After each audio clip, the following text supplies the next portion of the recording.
gas lift is very high maintenance because it requires frequent adjustments. Coupled with the inefficiency in terms of work done per unit of energy consumed and the need to always have a supply of injector gas throughout the life of the project, gas lift is, therefore, used primarily when the sucker rod pumping system is not suitable. There are, however, two advantages that gas lift has over the sucker rod pumping system. Gas lift can be used in deep wells and it requires minimal equipment, so it can be readied relatively quickly. To be fully outfitted, gas lift requires only a compressor that sits on the surface, a supply of injector gas for the compressor to pressurize and then send down the annulus, a packer at the end of the tubing string, and unloading valves and operating valves mounted at varying depths in mandrels that are attached to the tubing string.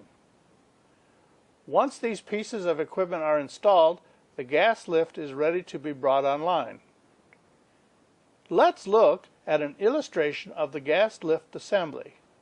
Here, the well has been equipped for gas lift with a compressor, packer, and various unloading and operating valves at varying levels.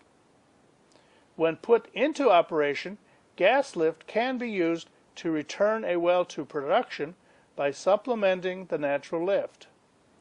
Before I continue, let me point out here that the unloading and operating valves are mounted in mandrels. Mandrels are shafts on the tubing string where tools can be mounted.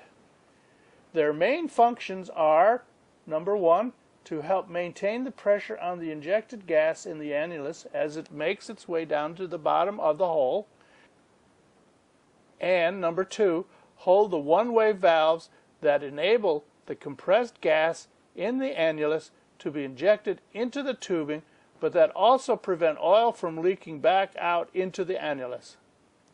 Since these valves in the mandrels must be cleaned periodically, two types of mandrels are available.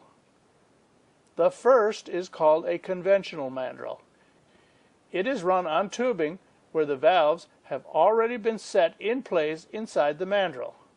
Although a conventional mandrel is simpler to install, the tubing itself, along with the mandrels, must be pulled when only the valves need to be serviced and cleaned. The second, a more popular and widely used mandrel, is called a side pocket mandrel. A side pocket mandrel is hung on the tubing in such a way that the valves can be accessed for servicing and cleaning using through tubing wireline. This means that, unlike with conventional mandrels, the valves in a side pocket mandrel can be retrieved and reinserted without pulling the entire tubing string itself when the valves need to be serviced. Notice that here the side pocket of the mandrel is sufficiently offset so that there will be no restriction to through tubing wireline tools. When choosing either conventional or side pocket mandrels, it is very important to select the type that is best suited for the conditions of the well. Now let's look at how gas lift works. When injected into the tubing string, the pressurized gas from the compressor tends to form large bullet-shaped bubbles that are trailed by smaller bubbles that travel rapidly up the tubing. The initial injections of pressurized gas need to be injected in steps or stages, starting near the top of the string and then going deeper at varying multiple depths until the bottom operating valve nearest the wellbore is opened and all the other uploading valves above it have been closed. Now the well is said to be in steady state operating condition. It will remain in this condition until the well has to be killed for whatever reason, and then when production begins again, the whole process of opening and closing uploading valves until the bottom operating one is reached begins again. It is for this ongoing reason that mandrels need to be left in place throughout the production life of the well. When finally the entire hydrostatic column has been injected with gas from this bottom operating valve, a continuous gas lift operation is achieved. Remember, it is these injected gas bubbles that lighten the load sufficiently so that lift can occur. Thus its name, gas lift. Let me show you how the well gets to a steady state operating condition. To begin the process, compressed gas at the surface is released into the annulus. This pressurized gas pushes the liquid depth down as the gas fills the space. When the compressed gas reaches the top loading valve, the valve in the mandrel in the tubing string opens, letting the gas flow into the tubing string. Once in the tubing string, the gas helps to lighten the load of the heavier oil in the hydrostatic column, giving the oil enough lift from the remaining energy in the formation so that it can now be pushed to the surface.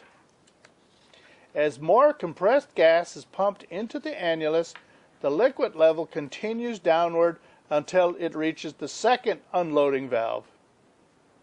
As the second valve opens, the first one closes. The compressed gas in the tubing, having entered from the second uploading valve, flows up to meet the injected gas from the first valve, thus lengthening the lightened load. This lightened load again allows more oil in the hydrostatic column to be pushed to the surface. At the same time, the compressed gas in the annulus continues its downward path until it reaches the third valve, which now opens. Like the first valve, when the second valve opened, the second valve now closes. The multiple valves in the mandrels at varying depths in the tubing allow the compressed gas to enter the tubing from ever-increasing depths until the bottom of the hole is reached. When the injected compressed gas, whose pressure is helped maintained by the mandrels above them, ultimately enters the tubing string through the last valve at the bottom of the hole, the tubing string is said to be in steady state operating condition.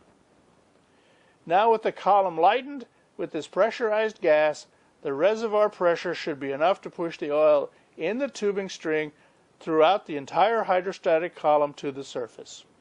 Let me point out that at the surface, as the oil and gas is processed through the surface facilities, the injected gas is recaptured and recycled through the compressor and again sent down the annulus as pressurized gas. Any remaining gas not required for injection can subsequently be sent to market.